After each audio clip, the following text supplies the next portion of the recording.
Yesterday, we talked about how Republican men don't want to take the vaccine and how that's such a mystery.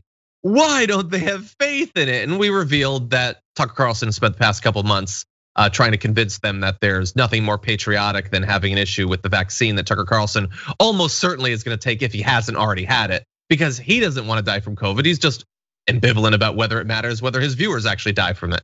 Well, oddly enough, later that same night, he decided to double down on that. And here's what he had to say about vaccines. So all of this should prompt some pretty tough questions for our public health experts in this country. And one of those questions is, how effective is this coronavirus vaccine? How necessary is it to take the vaccine? Don't dismiss those questions from anti-vaxxers. Don't kick people off social media for asking them. Answer the questions. Okay, so Ben, I have a lot of thoughts about that. I will say really quickly, this is the go-to Tucker thing. I will not say that I'm a white supremacist, but I will do show after show saying, why is it so bad to be one? Why are you discriminating against them? I will not say that I believe in Q, but why is everyone being so mean to the QAnoners? And I won't say, don't take the vaccine, it'll kill you, or it's got laptop chips from Bill Gates in it. But why is everyone being so mean to the anti-vaxxers? It's just so see-through that he wants those people to feel warm and cozy as part of his audience. He's not gonna say anything that's gonna be too specific or disprovable, but he's gonna reassure all of the craziest people in the country that he's got their back. 530,000 people are dead from COVID-19. If the vaccine was only 50% efficient, which is not, it's highly efficient, I'd still be grateful for it and encourage people to take it because 530,000 people are dead. Tucker is a cancer on this country, and he gets paid extremely well to sow words that really have contributed to the death of so many people, to sow dissent, to sow discord, to sow white supremacy. And he does it with a smile and this look on his face like he's so confused. What I'm confused about is whether or not this guy even has a soul. Yeah, he spent more than a year doing whatever is necessary to produce an audience that's likely to get the disease and die from the disease. But we're the bad ones, the socialists. Anyway, there was a question from the audience, which is, why does he ask all these questions as a journalist rather than answering the questions? And that's really the theme of this video, and that's what I wanted to talk about. You know what Tucker Carlson loves?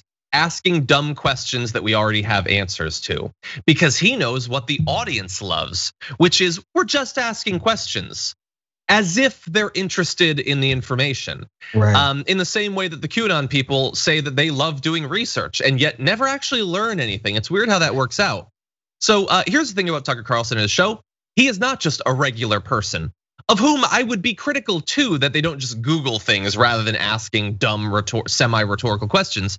But Tucker Carlson is a rich journalist with a massive platform.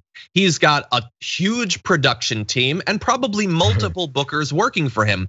If he wanted to get virtually anyone on his show, he could, including doctors, people who actually participate in the vaccine trials, the executives who are selling the vaccine, people in the Biden administration, the states that are distributing the vaccine.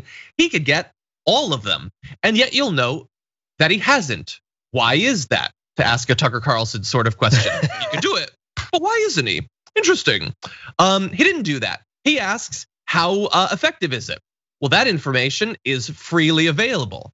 And I'm just assuming that he wouldn't find it acceptable, the information that's already out there, in saying that he could have the actual people on. But we already know how effective it is. And we know how important it is because, as Ben pointed out, over 500,000 people have already died. So why is he asking a bunch of stupid questions that he already has answers to? Because the answers undermine conservatism and their ideology and their worldview, and it would cause a level of cognitive dissonance that would cause their heads to explode, for them to actually look in the mirror and realize that they have 100% been a part of the problem, that they have been the problem in this country that has led to 500,000 people dying. And so instead of confronting the truth, which is an inconvenient truth, they would rather just pose the question. Exactly. Dumb questions, because again, he doesn't want to say to his audience, don't take the vaccine, because then he could be criticized for it. He just wants to produce an audience that doesn't want to take the vaccine. And produce a situation, by the way, that you have to admit is pretty funny. Because if you are a fan of Fox News, what do you, of all of the stuff that happens involving the vaccine on there, what is it? It's, they don't give Trump enough credit for the vaccine. The vaccine's definitely gonna kill me, I don't wanna get it. Why doesn't Biden give Trump credit for the great work he did? It's a plot by Bill Gates to get circuits in your brain. Like seriously, they are bopping back and forth between those two things. Is it Trump's gift to mankind? Or is it a big scam that you should be very critical of? And yet they somehow do manage to maintain both of those positions simultaneously. But I will remind everyone again, every single talking head on Fox is getting that vaccine as quick as they can, which you can bet your ass is a lot faster than you can. And don't want to die of COVID, so they're definitely getting it. They just don't care if you get it, and that should make you incredibly suspicious. Which is weird because their demographic is dying out anyway. Let them tell it, right? But the demographics of this country is changing, younger, browner, more progressive, and so you would think that they would want to care for their audience, but now they're like, no, it's more important for us to get these ratings than to protect our long-term investments. So yet again, they're demonstrating the capitalistic mindset. Worry about the quarterly profit margins, not the long-term enduring. Exactly. Well, I didn't finish that word properly, but you got it. I get what you mean. Yeah.